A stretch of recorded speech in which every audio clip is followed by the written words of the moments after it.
Hi Taurus, these are your messages for June 2024. So I'm also looking at the cards that you had for this past May and just kind of comparing them to get a sense of where it is you're coming from.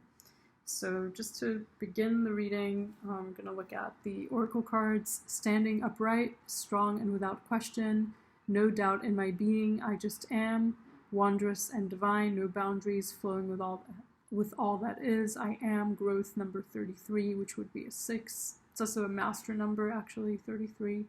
And that's all about harmony in relationships and balance. Okay. So something that you were encouraged to keep from the month of April going into May was strength and the King of Coins.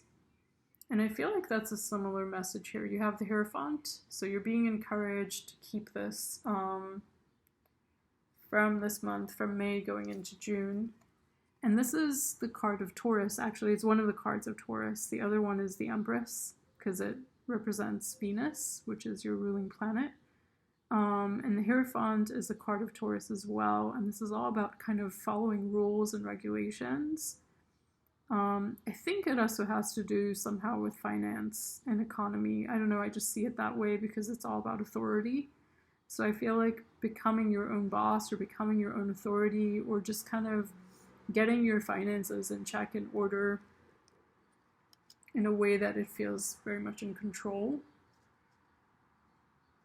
Becoming a master at something as well. So if that's a theme that you had strongly in this past month in May, then kind of keeping with that will be a good idea. And then something to let go of. So for last month, you had some kind of relationship situation that seemed like it wasn't working out. It was the Two of Cups that you were needing to let go. So it's a similar message here. We have the Knight of Cups, but this is more about emotionalism. It feels like you may be reacting emotionally to things, feeling very sensitive, feeling very vulnerable. So I don't think this is telling you to not feel sensitive and vulnerable, like honor your feelings, but it's more like don't let your feelings guide you, or don't let your feelings overwhelm you and then kind of take over your rationality. It's important to be to have detachment and to see things for what they actually are. And then for, let's see, what's the next one? The main theme of the month. So the main theme for last month, I don't think we need to really compare that, but let's just see for curiosity's sake. We had 8 of Cups and the Knight of Swords, so a lot of communication. Sorry, that's not it. Yeah, it is. Okay. And then we have the Death card here. So it feels like there's a big transformation happening in the month of June. It's a big metamorphosis, and this could be like a learning opportunity for you to grow and transform something about yourself. It's also kind of a shedding of an old skin, shedding of old layers, things that you no longer identify with, or things that have served their purpose and are no longer kind of useful for you on this journey. So that's the main theme, and that feels like it could be painful. It could also be overwhelming or scary. It could trigger some people. For others, this might be actually what you're looking forward to, right? It's almost like a spring cleaning. You're just kind of letting go of things that aren't serving you at this time. So we're going to look now at something to be aware of in June. You had the Devil last month. You have it again, but in a different placement. It's actually an interesting one. So with the Devil, it was kind of like attachments, addictions, unhealthy, toxic behaviors that need to be released. So it feels like maybe that's a big theme for you this month, is you're really kind of cutting out things that aren't healthy, or maybe the universe is kind of doing that for you, and it might feel triggering if that's how it's happening. But just kind of know that it's all for you. It's for your benefit, right? It's not being done to you, but rather for you. So this month, in terms of something to be aware of, you have the Strength card. So I feel like this is almost like a tap on the back, being like a pat on the back, sorry, being like, wow, you really have come a long way, Taurus.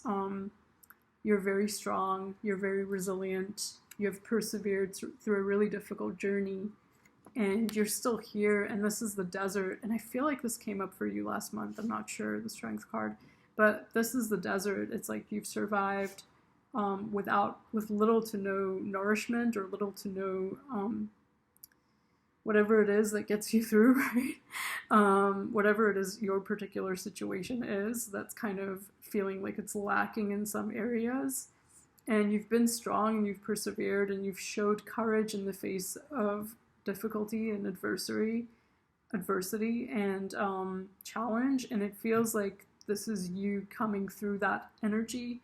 And because this is showing up as something to be aware of, it feels like maybe you're not even aware, or maybe you're not even so mindful about how much you've been through, or you're just not taking the time to really recognize, like, wow, I really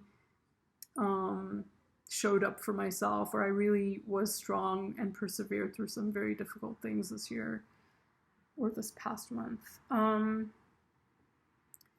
Yeah, so then we're looking at something to focus on. So last month you had the Three of Swords. That was heartbreak. I don't know if I want to like deal with too much of what happened last month, because that's probably not relevant anymore, but maybe here and there. It feels like something to focus on this month is really on stability, and also on persevering, like on preserving your energy, preserving your resources, not spending too much, not overwhelming yourself with too many things to do, or too many things to achieve. It feels like you really need to balance yourself out and be grounded and present. So that's what you could focus on. And then something you can do more of, it's very similar energy actually. So with the Queen of Coins, I mean, it says nurture underneath, and she's in nature. And I feel like being outside, being outdoors in nature, gardening, if that's something that you do, or tending to your animals, your pets, tending to your household, taking care of your beauty routine, taking care of yourself, pampering yourself if you can afford to, just kind of luxuriating, but also being in your body, being very physical, maybe doing things that are physical. And this isn't about pushing yourself with exercise, it's just about connecting with your body, connecting with yourself, and with the earth, with Mother Earth.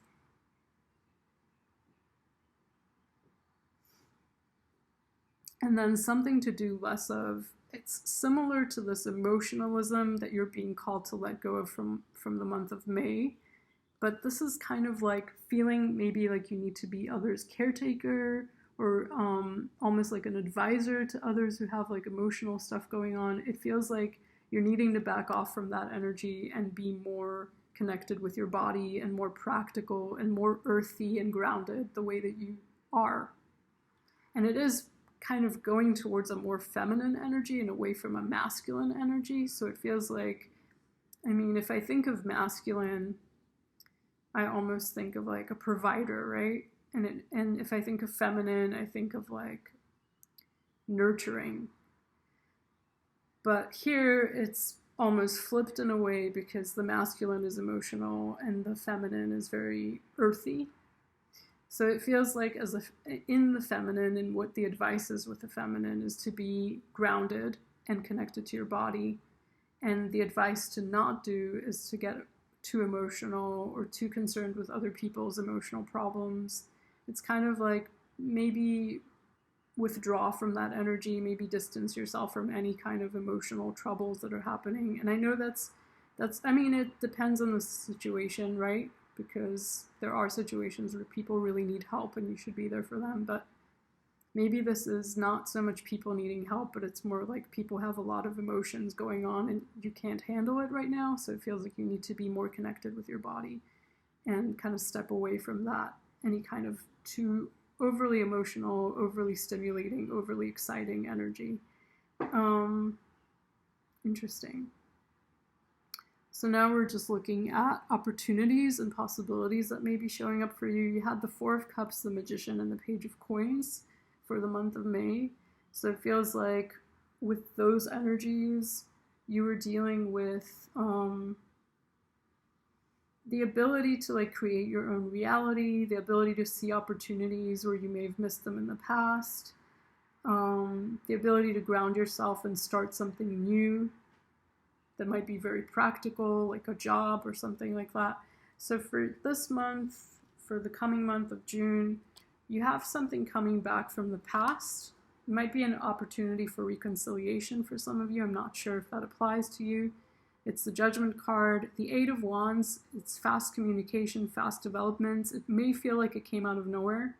And then with the Devil, it feels like this is an opportunity for you to see any kind of addictive patterns or toxic situations that you've been involved in the past and really nip them in the bud, really like let it go, even let go of contacts that have brought out that part of you, or if people are coming back, really addressing situations for what they are and saying, this isn't going to work for me and I need this to change, or I need this to be like this. Yeah, so it's kind of bringing a lot of your troubles to the fore and having to deal with those head on.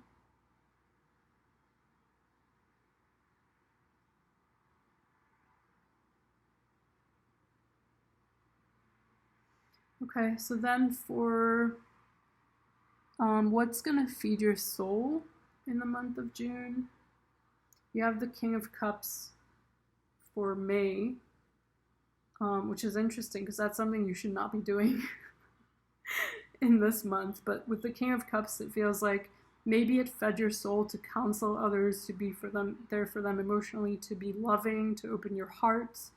I think there was a lot about opening your heart last month, and we do have this open heart card here, which is the Lovers card. So you may be connecting with kindred spirits or a soulmate even for some of you, if that resonates. Yeah, so what is going to feed your soul? Communication and taking action on your ideas. Actually going and doing the things that you want to do, the things that you're planning, the things you're thinking about. Maybe also brainstorming, working things out with others. I'm being really drawn to the butterfly, and the Death card was a big theme for you, and the butterfly is metamorphosis. So it feels like maybe communication that is very spiritual and all about change and metamorphosis and transformations in your life. Maybe even for some of you, like going to a life coach or talking to someone who can help you release some of the grief and some of the toxicity that was going on for you. It doesn't even have to be like something really intense, but yeah, it could be like a therapist, it could be a practitioner of some sort, like Reiki practitioner or something, but I am seeing communication as being the strongest part of it. And then what's going to bring you joy in the month of June? So for May, you had the Knight of Cups, the Fool, and the Five of Swords and the Ten of Swords. Really heavy energy. And it felt like you were working through something difficult, but you were also kind of having a fresh start and starting to trust your heart more and follow your heart. But now it's like all of that heart stuff is being discouraged in the month of June, and you're shown a lot of passion. It feels like there's a lot of passion. This could even be physical intimacy. I don't know if that applies, but passion in the sense of new projects, new beginnings, things you're excited about, things like creative self-expression. Yeah, it could be intimacy as well in partnerships and relationships or with others for the right age, obviously. And then it's interesting because it says here, I let my intimate relationships be my greatest learning device for spiritual growth and healing. So it feels like there's a lot about relationships here because you're learning boundaries. That's what I'm seeing, is that you're learning boundaries with others, not to overgive or to give, but not when you're not able to kind of honor yourself and your own process, to heal from things that happened in the past and kind of purge, as well as put some limitations on any kind of toxic behavior that's happening in your relationships, or even toxic behavior that's happening with you yourself, right? And then I begin my day with love, which is really re-emphasizing this open heart energy, which was coming with the Lovers card. yeah, so I feel like that's my messages for you for the month of June. If you have any comments, please do share. If this resonates and you guys want to share, that would be great too. Okay, thanks for watching.